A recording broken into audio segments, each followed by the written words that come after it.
Hey everyone, my name is Ash and welcome back to my channel. For today's video, we'll be discussing the Kardashians. But more importantly, we're going to deep dive into how the Kardashian-Jenner family crafted their way into stardom and why influencers fail to break out of the internet fame bubble. But before we get started, please remember to like and subscribe to my channel. Also, please leave a comment letting me know your thoughts on today's video, as well as other topics you would want to see in the future. Now, let's get started. As I've been looking up information for my videos, I've noticed that my brain naturally categorizes people as either celebrities or influencers. I see Ariana Grande, I think celebrity. I see Charli D'Amelio, I think influencer. But why? Why are influencers categorized the way they are, and why are celebrities given that title? So I went searching. I doubled back to my video on influencers for some insight.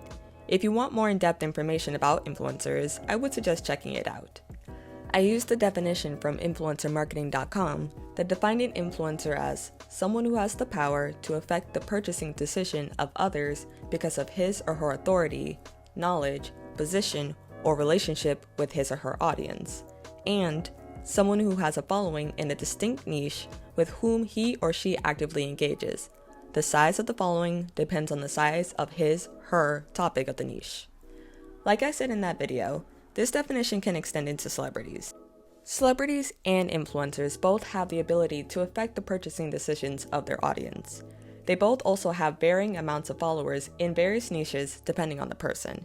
But that doesn't really help me if I'm trying to really distinguish the two, so I had to look deeper. In another article by smallbiztrends.com, author Shane Barker attempted to differentiate celebrities and influencers by their backstory. He acknowledges the following aspects of this definition, but tries to provide more of a distinction between the two. He states, "What we know is this. Both celebrities and influencers have a massive social following, so it's no surprise that people sometimes confuse the two. The simplest way to differentiate between an influencer and a celebrity is the channel through which they build their influence." He then goes on to say that celebrities build their influence through traditional channels such as television, radio, magazines, etc., while influencers build their influence through non-traditional media channels, mainly social media, blogs, and vlogs. And to me that made sense. Ariana started acting and singing at a young age, and I would categorize her as an actress and singer. Charli D'Amelio is a TikToker, a rather unconventional rise, but has made her into somewhat of a household name. But what does that mean in regards to celebrities like Kim Kardashian and the rest of the family? They don't sing or act or were even on television in the quote-unquote traditional sense to get to where they are now. But if I were to ask someone if the Kardashians are celebrities, they would most likely say yes. So then, what makes the Kardashians the exception to the rule? Well, let me start off by saying that they're all technically celebrities, but celebrities come in different forms. The two that we're going to look at are mainstream celebrities and internet celebrities. Going back to our examples, Ariana Grande would be categorized as a mainstream celebrity. She is well known for her singing and acting and has worldwide notoriety.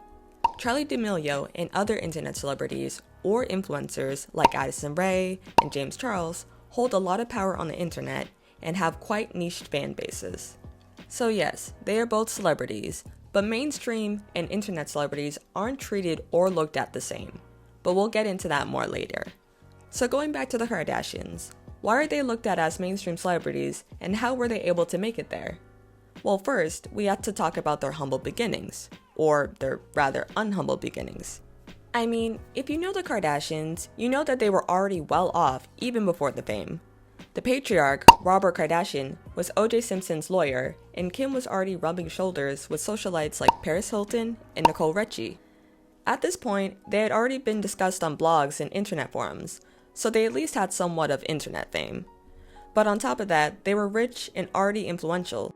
I mean, juicy tracksuits, anyone? So really, what they needed was something to bring them to the forefront. Then, 2007 came, and boom, within 1 year, the release of Kim and Ray J's Sex Tape had secured the family, thanks to Momager Chris, a spot on E! With the reality TV show Keeping Up with the Kardashians.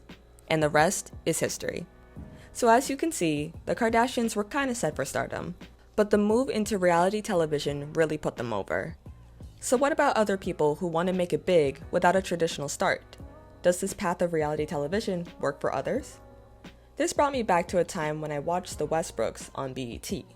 For those who don't know them, the sisters are internet famous. India Westbrooks, for the sake of comparison, would be the Kim of her family. She has the most internet clout from being a Tumblr girl and moved on to Instagram and does a lot of modeling there. The show premiered in 2015. I remember some publications talking about how they were set to be the Black Kardashians. But the show never really took off, and as far as I know, only got one season. Now looking forward, Charli D'Amelio and her family are getting ready for their own show on Hulu. While I can't say much since the show is not out yet, I do want to see if the internet fame is enough to keep people interested, or if they'll suffer the same fate as the Westbrooks. So yeah, internet stars shouldn't just rely on getting shows to grow their success. But how else can they do it? And what will actually get them out of the internet fame bubble? So why are the Kardashians considered mainstream celebrities? Well, let's take a look at everything they've done since 2007. The family has branched out into so many things. From makeup, to clothes, to skincare, to apps, they've done a lot to capitalize off their fame. And I think this is where they were able to cross over. You see, when I was thinking about influencers, I categorized them as such because of what they were mostly known for. Charli is a TikToker, James Charles is a YouTuber, and so on.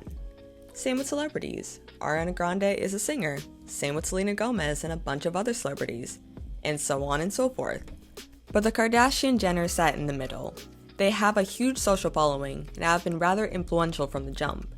But they do more than that, and they're especially known for more than that.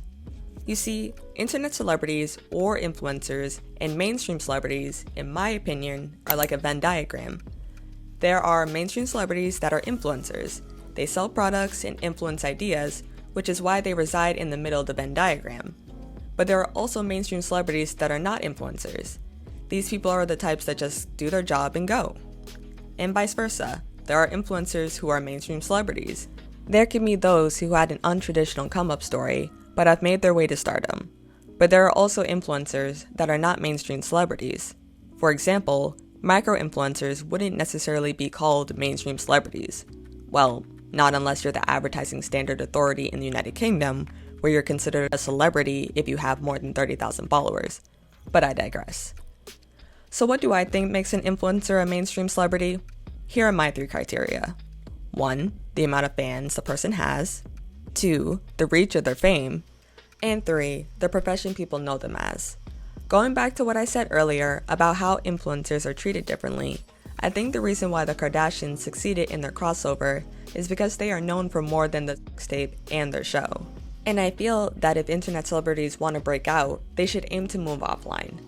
For example, while acts like Troye Sivan and Michelle Phan were once YouTubers, they have made their way into the mainstream success and could be categorized as mainstream celebrities because of their professions as a singer and entrepreneur, respectively. To me, I feel like becoming known for something outside of just the internet makes the difference. For example, this could tie into why internet celebrities aren't looked at the same or given the same respect as mainstream celebrities, i.e. James Charles at the Met Gala, Addison Rae in the She's All That remake, Jake and Logan Paul boxing. Since this isn't what they're known for, they don't get the same respect and they look out of place. And let's not say mainstream celebrities don't do the same. Especially now, celebrities are fighting for spots in places that are looked at to be more geared toward influencers and regular people, like TikTok and OnlyFans. And let's not forget the growing amount of makeup lines that we have now. Now, do influencers have to become mainstream celebrities and vice versa? Of course not. Like I said, some people just want to be one and not the other, and that's perfectly fine.